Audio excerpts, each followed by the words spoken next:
Emmanuel Boutrin, bonsoir. Quel bilan tirez-vous de cette 9e édition du congrès du syndicat national des radios libres ici à Marseille? Écoutez, c'est un bilan très positif, mais l'important c'est de savoir en quoi c'est positif pour les auditrices et les auditeurs, notamment celles et ceux de AGFM. Eh bien tout simplement, c'est renforcer la professionnalisation et la qualité des programmes des radios locales. C'est ça qui est important. Renforcer les radios locales, renforcer les équipes, renforcer la qualité de la programmation musicale et des informations locales telles que vous le faites à l'antenne régulièrement. Finalement, un congrès professionnel, ça sert à quoi? Ça sert à ça.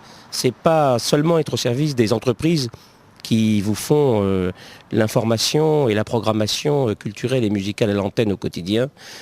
C'est d'abord savoir répondre aux besoins, identifier et répondre aux besoins des auditrices et des auditeurs. C'est ça qui est important pour les auditeurs et les auditrices, c'est ça qui est important pour nos entreprises. Pourquoi? Parce que nous sommes finalement au service des auditrices et des auditeurs. On n'est pas au service de nous-mêmes. Un média n'est pas au service de lui-même. Sinon, ça sert à quoi de faire ce genre de travail et de faire ce genre de métier? C'est un métier difficile. La passion et la qualité, c'est quoi? Eh bien, c'est le plaisir qu'éprouvent, la satisfaction qu'éprouvent les auditeurs et les auditrices. C'est ça l'important, c'est ça qui fait le cœur de notre métier et finalement c'est ça qui était au cœur de notre congrès. Quels éléments majeurs retirez-vous de ces 3 jours? Alors bon, on va rentrer un petit peu dans les détails.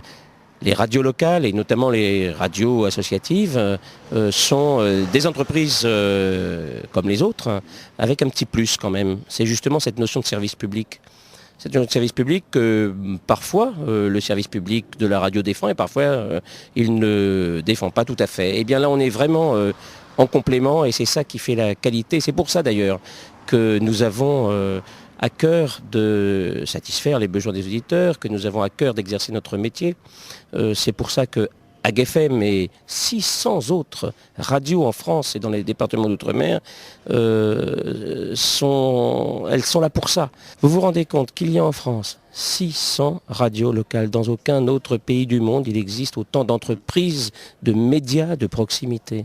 Ça, c'est important que les auditrices et les auditeurs le savent parce que si un jour les auditrices et les auditeurs ont besoin de nous, c'est le cas parfois, alors c'est le cas pour le plaisir de nous écouter, mais ça peut être le cas par exemple quand il y a une catastrophe naturelle ou pour nous informer, malheureusement il y a des choses.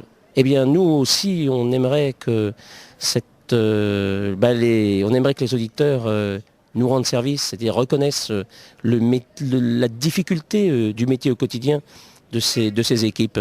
Et ça, c'est très très important. Et c'est ça qui nous fait plaisir. C'est quand nous avons des témoignages par téléphone, par courrier, qui arrivent dans la boîte aux lettres des radios, qui arrivent par téléphone ou par mail, qui nous disent « Félicitations, continuez votre travail ». Ça, c'est quelque chose d'extraordinaire. Et c'est finalement notre meilleur salaire, c'est la satisfaction des gens. Puisque l'on parle salaire, on parle emploi. Les radios associatives sont avant tout des radios qui embauchent. Vous pouvez nous en dire 2 mots? Il y a eu quelque chose d'assez extraordinaire dans ce congrès. C'est que depuis 1 an maintenant, nous travaillons avec les services du gouvernement, notamment du ministère de la Culture, du ministère du Travail et de Bercy, pour que nous puissions nous engager dans cette grande cause nationale qu'est la création d'emplois. Personne d'autre le fait, ni les radios commerciales, ni Radio France. C'est nous qui embauchons aujourd'hui. Et ça, les statistiques le montrent. Malgré les difficultés, nous embauchons. Nous embauchons qui? Eh bien, nous avons décidé de faire un effort pour certains d'entre nous. Certaines le pourront, d'autres pas tout de suite, d'autres plus tard. Nous allons tenter, et nous avons pris cet engagement, de tenter d'embaucher des jeunes. Parce que le renouvellement, le sang neuf dans nos entreprises, dans nos médias, c'est très important. Et puis c'est aussi une façon de sentir, de mieux coller à la réalité. Finalement, nos médias, ce sont d'abord des médias de proximité, et c'est génial par rapport à ça, c'est des médias de diffusion culturelle, c'est génial par rapport à ça, mais c'est aussi des boîtes, et des boîtes qu'embauchent. Et bien ça, il n'y en a pas beaucoup qui peuvent dire, oui, nous faisons un effort, nous allons participer à notre mesure, sur un emploi à mi-temps, sur un emploi à plein temps, avec un salaire qui ne sera pas forcément très élevé, mais nous allons faire cet effort, nous allons participer à cette grande cause nationale qui est la création d'emplois.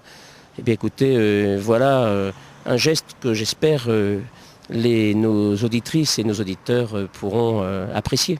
Pour conclure cette interview, Emmanuel, la radio numérique terrestre, c'est un gros chantier. D'où en êtes-vous au niveau du SNRL avec justement ce nouveau mode de diffusion ? Alors cette radio numérique terrestre, oui, c'est une mutation extraordinaire. Nous y travaillons avec les radios locales, parce que nous pensons que les radios de proximité, c'est aussi la mutation de la radio, c'est aussi aller en avant sur un nouveau média, une nouvelle façon de diffuser, encore une fois au service des auditeurs et des auditrices.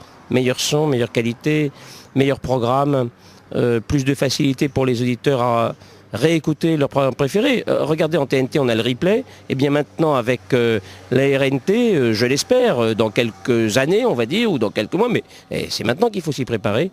Eh bien, ce travail, écoutez, il sera avant tout au service des auditeurs. Et regardez, c'est vrai, notamment la notion de replay est quelque chose d'essentiel, ou de podcasting est essentiel pour les jeunes aujourd'hui.